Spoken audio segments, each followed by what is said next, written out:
Bitové operátory. To, že čísla sú v Java reprezentované jednotlivými bitmi, to už vieme. Napríklad premena typu int je v pamäti uložená ako 32 bitov idúcich po sebe. Long má 64 bitov po sebe a tak ďalej. Takisto už vieme, že Java nám umožňuje nad týmito číslami vykonávať pomocou operátorov nejaké matematické operácie. Napríklad ich vieme sčítať, vynásobiť a podobne. No a okrem toho vieme v Java pracovať aj s jednotlivými bitmi toho čísla. Na operácie nad jednotlivými bitmi používame tzv. Bitové operátory a o tých bude toto video. Ako prvé spomeniem bitové logické operátory. Logické operácie, ktoré vieme vykonávať, sú logický AND, logický OR, exkluzívny OR, ten sa volá XOR, a negácia bitu, tzv. Binárny not alebo bitovo-unárny not. Vyzerá to nejako takto. Ak mám jeden bit 0, druhý bit mám 0, toto je znak OR, tak výsledok bude 0. OR znamená, ak je aspoň jeden z nich nastavený na jednotku, výsledok bude 1. Ak sú obidva na 0, tak je výsledok 0. Čiže tuto máme B nastavené na jednotku, Ačko už potom môže byť hocičo, A alebo B dá výsledok 1. Ak mám A1, B mám 0, výsledok je 1 alebo 0 znamená 1. A alebo B znamená 1. Ak mám obidva na jednotku, takisto výsledok je 1. Takto sa značí ten bitový OR alebo logický OR v Java. To znamená, že ak mám nejaké čísla, my si to ukážeme o chvíľku, ak mám nejaké čísla, tak ich jednotlivé bity sa porovnávajú takto. Ak jeden z nich je 1, tak ten bit výsledného čísla bude jednotka. Ak sú obidva 0, tak výsledný bit bude 0. Ďalší operátor je AND, logický AND, to znamená logický súčin. To je obdoba násobenia v matematike, to znamená 0 x 0 mi dá 0, 0 x 1 výsledok mám 0, 1 x 0 mám výsledok 0 a 1 x 1 mi dá výsledok 1. Toto znamená, že výsledný bit bude 1 iba vtedy, ak obidva bity toho prvého čísla a toho druhého čísla rovnaký bit bude jednotka. Logický AND sa v Java reprezentuje ampersandom, to je tento znak AND. Potom je exkluzívny OR, ktorý sa označuje takýmto znakom, tou striežkou, a výsledok je 1 vtedy, ak sa nerovnajú jeho vstupné operandy. To znamená, to je exkluzívny OR. Toto znamená, že keď A je 0 a B je 0, tak sa rovnajú, čiže výsledok je 0. 0 a 1 nerovnajú sa, vtedy je výsledok 1. 1 a 0 nerovnajú sa, výsledok je 1. Jednotky sa rovnajú, takže výsledok je 0. A potom existuje ešte bitovo-unárny not, to je týmto znakom tilda, ho označujeme v Java, a to je unárny operátor, to znamená má jeden operand, prevádza sa nad jedným bitom. Ak ten bit je 0, výsledok po aplikovaní tohoto operátora je 1, ak je A rovná 1, tak výsledok je opačný. Ukážem to teraz urobím si takú aplikáciu a v nej si ukážeme, ako to funguje. Takže ja si nadefinujem nejaké čísla, int i 12 je rovná sa 10, s týmto budeme pracovať. Toto si môžete predstaviť v pamäti reprezentované takto. Čiže takto ich máme reprezentované v pamäti. Tie prvé nuly, tie sa nemusia písať, ale dal som to tam, že takto je 12 v pamäti bitovo zapísaná. No a teraz prvý operátor bude bitový súčet. Nadefinujem si nejakú tretiu premennú, int a, počítam takéto niečo. Toto je logický súčet. To znamená, ja tam robím toto. A toto mi dá nejaký výsledok. Čiže zoberie sa tento 0. bit a 0. bit z tohoto čísla a nad nimi sa urobí tá operácia logický OR. 0, OR 0 je 0. Zoberie sa tento bit a tento bit. To znamená 0 a 1. Dokopy mi dá jednotku. 1 a 0 je dokopy 1 a 1 OR 1 je takisto 1. Čiže toto by som mal mať výsledok. Toto je číslo 14. Takže výsledok by mal byť 14 dekadických. Tak si to aj vypíšeme.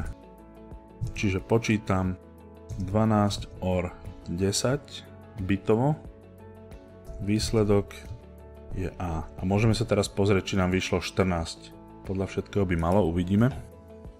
Výsledok je 14. Ešte tam môžeme urobiť takú vec, že my si to vieme vypísať aj pomocou týchto binárnych, pomocou týchto bitov. Ja si tam urobím takú pomocku. Urobím si takéto niečo. Stringové pole. Toto bude taká pomocka pre nás. Tuto je reprezentácia čísel od 0 po 15, čiže 0, 1, 2, takto vyzerajú bity. Vždycky ET prvok tohoto poľa, u nás to bude AT. AT prvok toho poľa nám potom vypíše takto. Výsledok binárne bude binárne pole a AT prvok. A ten nám vypíše tú reprezentáciu. Ten by mal vypísať toto. Čiže výsledok binárne 1, 1, 1, 0. To, čo nám vyšlo tu. Dobre. Takže takýmto, tuto dám, že decimálne. Alebo dekadicky. Takto. Dobre, či to je bitový súčet alebo OR. Bitový súčin AND, ten bude vyzerať takto. Do A si dáme týmto operátorom, povieme, aby vynásobil medzi sebou jednotlivé bity. To znamená, zoberie všetky bity Ička, všetky bity Ečka, medzi sebou ich 0. bit s 0. vynásobí, prvý s prvým a tak ďalej až po 31. Lebo máme inty, takže po 31. Takže potom máme niečo takéto, ja si toto požičiam. A mali by sme mať výsledok takýto. 0. bit s 0. bitom dáva 0. 0 krát 1 je 0. 1 krát 0 je 0. A 1 krát 1 nám dá jednotku. Čiže malo by to byť číslo 8. Uvidíme. Výsledok dekadicky 8, binárne 1, 0, 0, 0. Dobre. Tuto si dám vždycky riadok medzi to. Takže to bol bitový súčin. Teraz exkluzívny OR. Exkluzívny bitový súčet, takzvaný XOR. Ten sa značí takto, tou striežkou. A tam dostávame takéto niečo. 0 a 0 sú rovnaké, výsledok je 0. 0 a 1, výsledok je 1. 1 a 0 takisto nie sú rovnaké, výsledok je 1. A 1 a 1 je 0. Tá 0 sa tu nemusí písať, ale dobre, napísal som to takto. Takže počítame 12, 10, výsledok dekadicky by mal byť, toto je 6. Uvidíme. Áno, výsledok je 6. Binárne to vyzerá takto, 0, 1, 1, 0. No a posledný z týchto je bitovo-unárny NOT alebo negácia.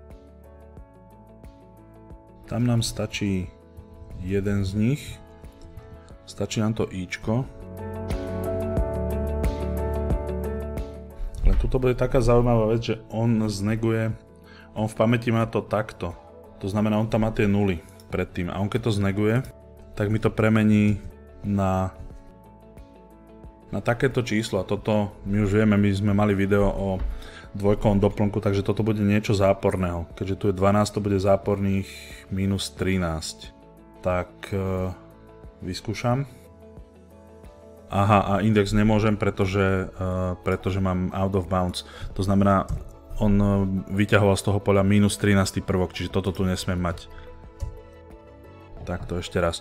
Čiže počítam bitovo-unárny NOT čísla 12 a dostávam minus 13. Dobre, ďalej sú bitové posuny. My si tie čísla, my si tie bity vieme v tom čísle posunúť vľavo, vieme si ich posunúť vpravo.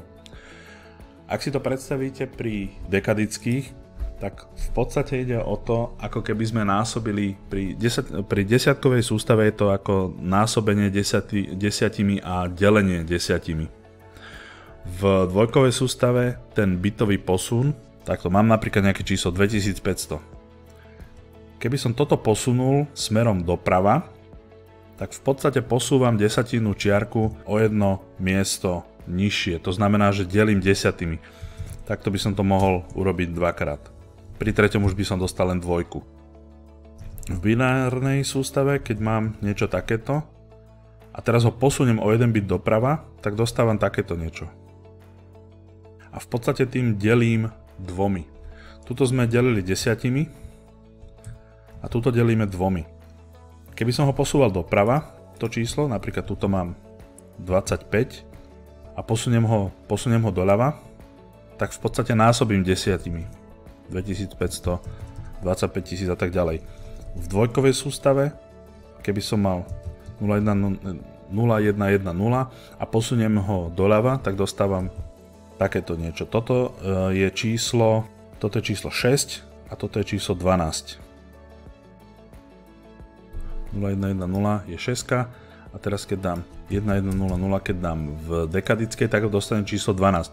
Čiže ja som v podstate tým posunom vynásobil 2. A toto je veľmi rýchla operácia, toto sa častokrát využíva, keď potrebujete veľmi rýchlo vynásobiť veľa čísel násobkami 2. To znamená, keby som to posunul o 2 rády, tak by som násobil 4 alebo delil 4, podľa toho, na ktorú stranu ich posúvam tie bity. No vyzerá to nejako takto. Ten operátor bitového posunu takto vyzerá operátor posunu doľava, takto vyzerá operátor posunu doprava. A ešte existuje jeden operátor bitového posunu doprava s doplnením nulami zhora. To znamená, že on by mi tuto doplnil do toho čísla samé nuly pred ním. Vyskúšame si to na príklade. A rovná sa, posunieme si číslo I o 3 rády doľava a toto znamená, že nám ho vynásobí. To je toto tu. Číslo I je 12, to znamená, dostávam z 1100, dostanem o 3 rády, hej? Čiže 0, 1, 1, 0, dostanem takéto niečo. Dostanem 96. Čiže číslo 12 som vynásobil 8, čiže 2/3. Toto tu označuje rád, o koľko sa posúva. Čiže z 12 dostanem 96. Takže overíme si to, či nám to vyšlo. Vyšlo. 96. Toto nemusíme dekadicky, to môže byť normálne takto. Čiže bitový posun o 3 bity doľava mi urobí to isté, ako keby som ho vynásobil krát 2, krát 2, krát 2. Čiže krát 8. 12 krát 8 je 96. Rovnako ho môžem posunúť doprava. Bitový posun doprava, to je takýto znak, to znamená, že robím, tam asi o 3 nám nemá význam, ale dám o 1, takto. Keby sme to posunuli o 3, dostaneme tam jednotku iba. Tá jednotka by sa posunula 1, 2, 3 sem na tú jednotku. Keď to bude o 1, tak dostanem 0, 1, 1, 0. To znamená, dostanem z 12, dostanem polovicu, čiže 6.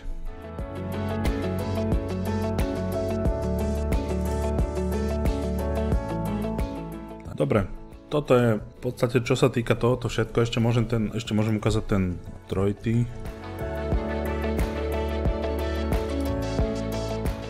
Výsledok som dostal rovnaký, on tam doplnil od začiatku nuly. Tieto operátory sa dajú používať aj v tom skrátenom zápise, to priraďovanie takéto.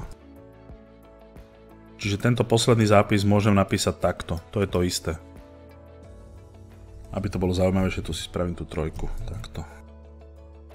Tam by mal byť teraz výsledok 1. Výsledok 0. To je kvôli tomu, že tuto sme mali to Ačko rovné už 6, čiže už máme tento zápis, hej. V Ačku máme toto, čiže keď to posuniem o 3, túto jednotku 1, 2, 3, tak už tam mám 0. Aký je rozdiel medzi týmito dvomi zápismi, že tu mám len dve znamienka rovná sa, tu mám 3.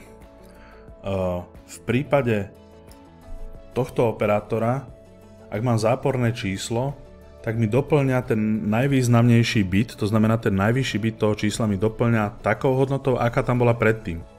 Ak tam bola jednotka, to znamená, ktoré sú záporné čísla, doplní mi tam jednotku. A preto dostávam pre záporné čísla potom iné výsledky.